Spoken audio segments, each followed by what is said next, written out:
Hello, and welcome back to Violet Memoir. We are still having the spooks, I guess. We'll see how this goes for good old. Our main character's name was Wallace, right? Watch that not be his name, and I'm just making shit up on the spot. I do that on occasion. It's fine. Before too long, I spot something in the distance. A door. Running up to it, there's a room number clearly written across the top. Room 004, the same room I just came from. Underneath it is smaller writing. It's rough, like it's been scratched into the metal. Come inside. Ooh. There's an awful feeling in my chest, hitting that this will be a very big mistake. Calming my nerves, I pull down on the handle, slowly opening the door. The loud squeaking of the door only adds to the dread in the air. The room is dark, but there's enough light from the hallway coming in to let me see what's inside. The entire middle of the room is missing. There's just a walkway going around the perimeter of the room. Well, the entire center isn't missing. In the very middle of the room is a platform, raised higher than the rest of the room. On closer inspection, it's actually multiple platforms stacked on top of each other. They're all connected to the same support beam behind them. Oh, looks like there's 10 platforms in total in the pile. On the top of the highest platform is a horror unlike anything I've ever seen. A person standing there with their arms tied behind their back. Their feet are tied together as well. I can't even see their tail behind them. The most horrific part is that over their head is what looks like a potato sack. The most horrific part is that over their head is what looks like a potato sack and what it looks like a noose around their neck. A noose around their neck. It's a gallows. My blood turns to complete ice, and my body moves before I'm able to think. I enter the room without a moment's hesitation. Oh my god, holy fuck! Are you okay? Can you hear me? The only response I get is a panicked, muffled sound. They must be gagged. The sound of gears turning begins to fill the room. I'm not sure what's happening, but I can already tell it's bad. I run around the entire perimeter of the room, but there's no platform connecting directly to the center. What I do find is a folded down platform on the back of the center support beam. That must be connected to the back part of the hallway. The walkway, not hallway. The walkway, when lifted. As I investigate, a loud snapping sound startles me and I almost lose my footing. When I run back around to where I started, I see the platform at the very bottom of the gallows has folded down. The sound of the gears turning up starts up again, and it's only now I realize that they ended up just snapping. That snapping noise happened. It must be rigged to drop the platform at one time. Oh shit. Well, okay. Whoever is on the top platform is hysteric. Hysteric now? Sure. They're thrashing in their bindings with no avail. I'll get you down, I swear!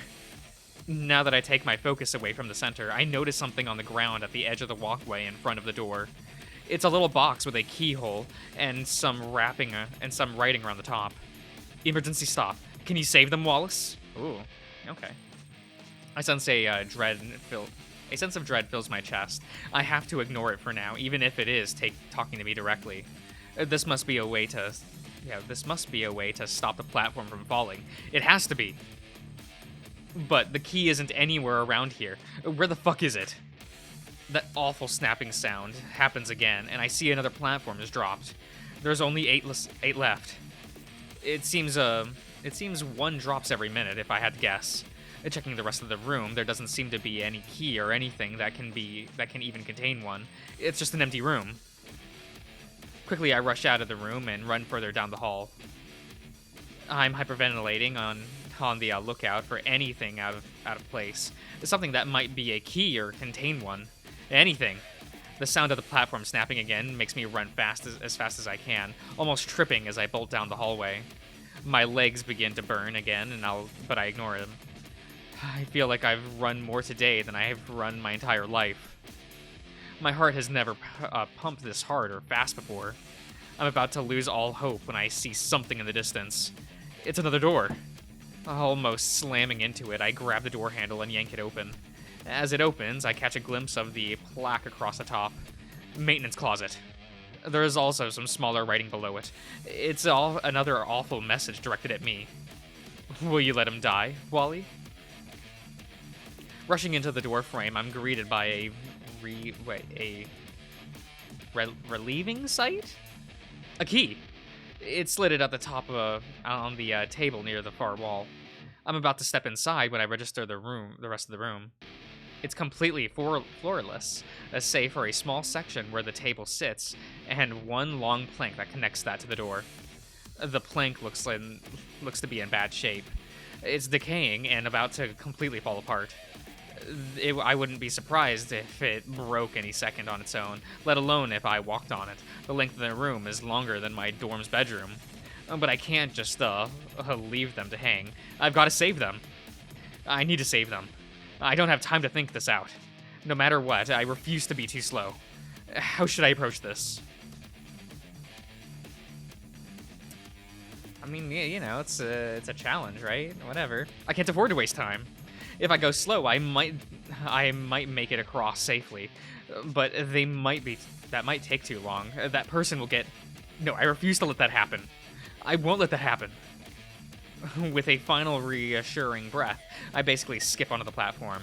My right foot hits the wood hard, and I immediately push off of it, throwing myself forward before I lose any momentum.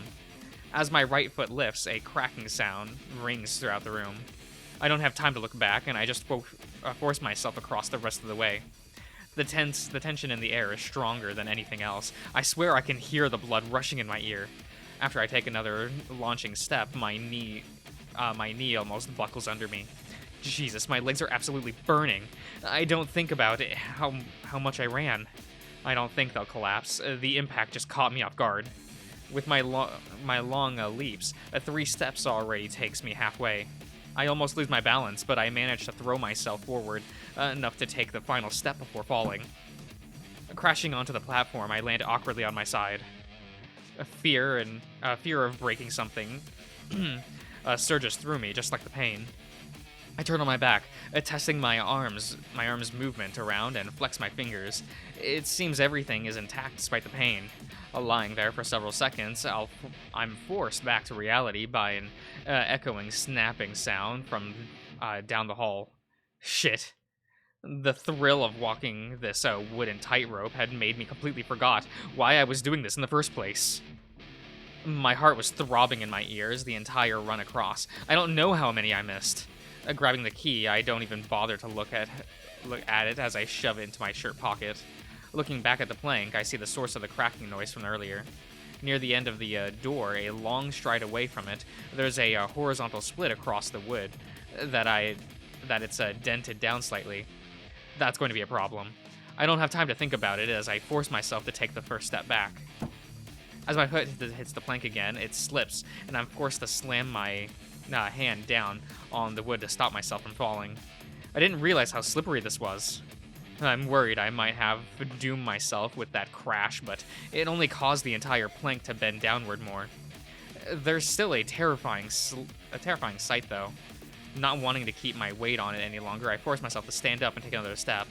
A few more steps later, and the crack is enough that I can no longer ignore it. The entire plank is groaning, and I think I can hear it splitting across the whole thing. I just need to go for it before it breaks apart.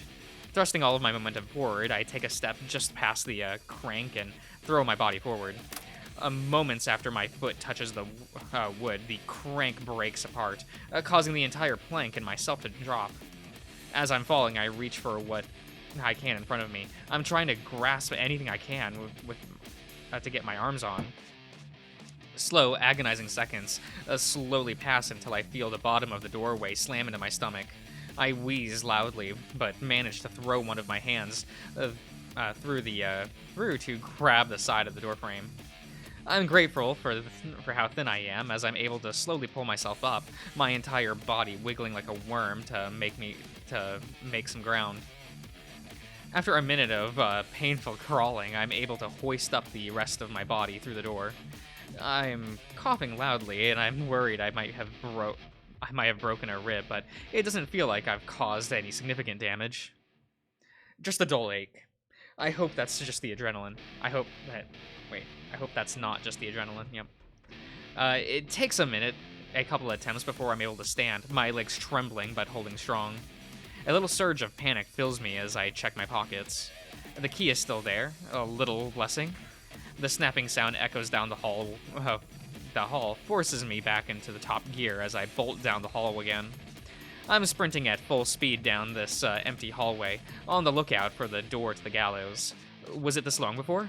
I wasn't really paying attention to how far I went when I first came down here. That painful searing sensation raises in my thighs, and I know I gotta get there soon. In the distance, I can finally see the door. At first, I slow down in relief before remembering how urgent the situation is. I slam into the door roughly. A groan pushes through my body, and I feel some wind leave my lungs. Opening the door, I fall inside just in time to see another platform drop down. There's only 4 platforms left. I run over to the box, pulling the key out, and out as I do. In my rush, I fumble the key, and it clangs across the ground. It feels like my entire world falls apart due to some miracle, the key manages to stay on the wooden walkway. Throwing my entire body down, I grab the key and hover just a few inches away from the keyhole. My eyes notice something on the key, and I lift it up to my face. The writing's etched on top. If he dies, it's all your fault. All your fault, Wally. It's mocking me. My teeth grit, and I push it out of my mind. I have to focus on getting this person. It takes me a few attempts before I finally push the key in and turn it. As soon as I feel the lock clicking into place, the mechanical sound of gears turning dies down. The struggle and panic from whoever is strung up there quiets down with it. And they seem to understand that it stopped too. There's a flooding feeling of relief surging through me. I can't believe I did it. Running across the plank almost killed me twice, but I'm glad I did it. Even though I rushed my way across the entire thing, I still only had 4 platforms remaining. It would have taken at least double the time to make it across if I had taken my time. With my pride dulling the ache in my body, I'm able to get back to my feet with a little struggle. The sound of the gears turning catches my attention. It's much quieter than the previous one. As I walk around the room, the platform behind the support beam in the center of the room raises. The moment it locks into place, I'm crossing towards the middle. This platform is thicker than the plank, and after that mess, it's hard to still feel scared. It's like I'm all out of terror. Making my way next to the hooded figure, they don't seem to be struggling much at all now. I guess he's completely out of fear too. I know I would be. Hey, I got you. You're safe now. There's not even a mutter in response, but I can hear him breathing. My attention at undoing the knot at the back of the noose are pretty unsuccessful. Having one so close to one is making me feel nauseous, much more than the walk of death earlier. Giving up, I notice that the sack covering their face isn't actually under the noose, so I just take it off. I'm gonna take the sack off. Don't freak out, okay? Again, there's no response. It's an eerie feeling again, but I shouldn't let myself panic.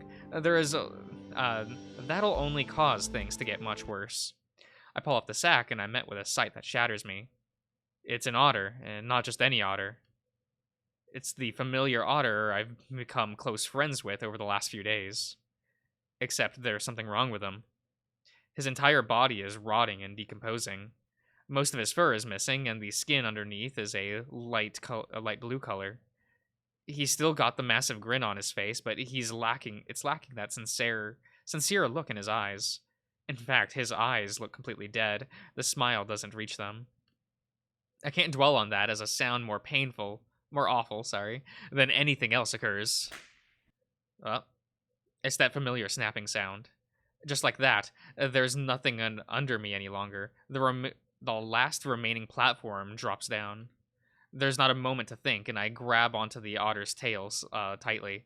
When I fall enough, I feel my arms being pulled so tightly I'm scared they might come off of their sockets. A sickening snapping sound cracks above my head. Looking up, I can see the otter's neck forced up at an unnatural angle. His eyes are still fixated on me, though. They're completely dull with no emotion.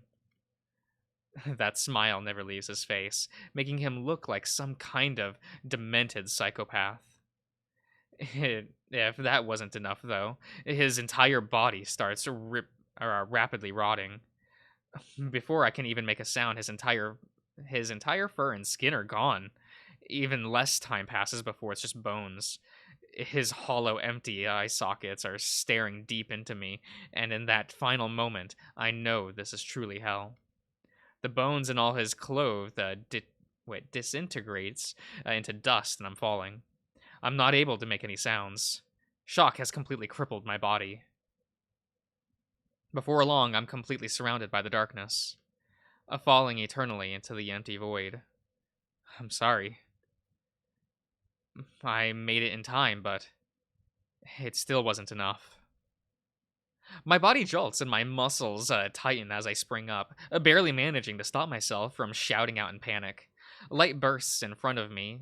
Yeah, in front of me, and I feel myself falling forward, the sudden movement causing me to lose my balance. As the falling sensation returns, a numbness overwhelms my senses, a complacent acceptance of death. That is, until the falling sensation stops and I'm caught by something or someone. Instinct takes control and I thrash against whatever, got a hold of me before a voice makes me stop. Hey, calm down, man. It's just me. The familiar, smooth, and comforting voice brings me back to reality, and my surroundings begin to come back into focus. I'm in the classroom where we were having our next media class, and Oscar is holding onto me, his focus entirely on me. He's wearing a concerned look, and he's got one of his strong arms wrapped around my waist, holding me up without any effort. It's now that I realize the position I'm in.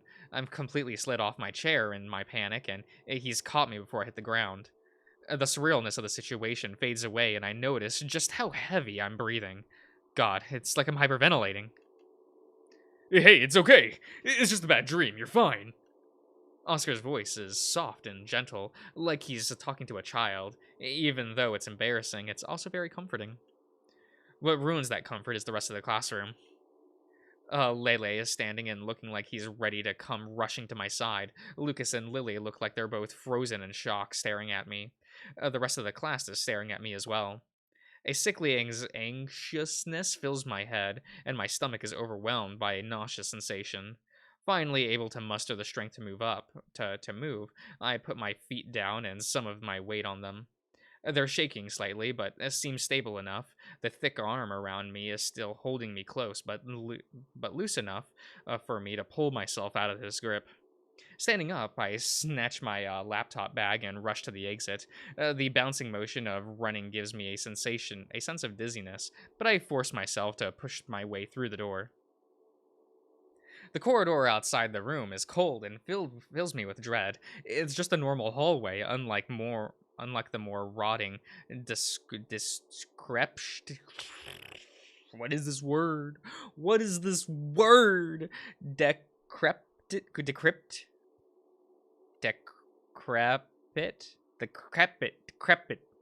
Yes, one from my nightmare. But that doesn't stop the lingering panic in my chest from pushing me to pick up my pace, and I'm barely able to keep myself from running.